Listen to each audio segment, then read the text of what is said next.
Fiz umas rimas aqui e espero que tenha ficado bom. Tenta não reparar nela.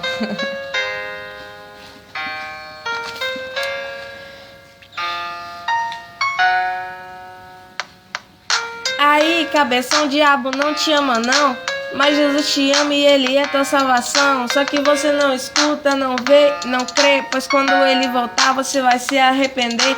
Lembrar de sua mãe dizendo: ô meu filho, aceitar Jesus, pois Ele é o único caminho. Aí você dizia: pô mãe, que nada, eu quero é curtir com os meus amigos na balada. Deixa eu te falar uma coisa, você não vale 10 centavos pro diabo, você não passa de um mísero escravo que tá só contribuindo, dando continuidade pra que ele mate um monte de menores de idade.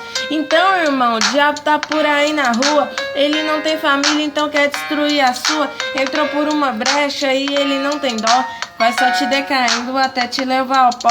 Mas você tem seus amiguinhos que gostam de você, então deixa eu te perguntar: se você pegar um HIV, aí te abandona em questão de segundos, mas Deus é o único que por você move o mundo. Jesus te ama, irmão, você já ouviu isso demais, só que pra você essa frase tanto faz. Jesus Cristo por você, Ele foi crucificado, gritou: está consumado, pra você ser libertado. Agora imagina aí a cena de Jesus.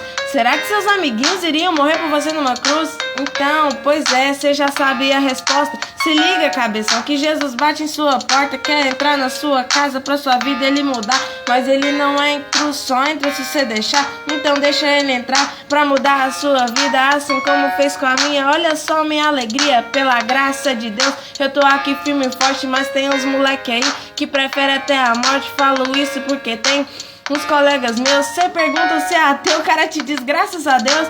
Aí você fica tipo: hã?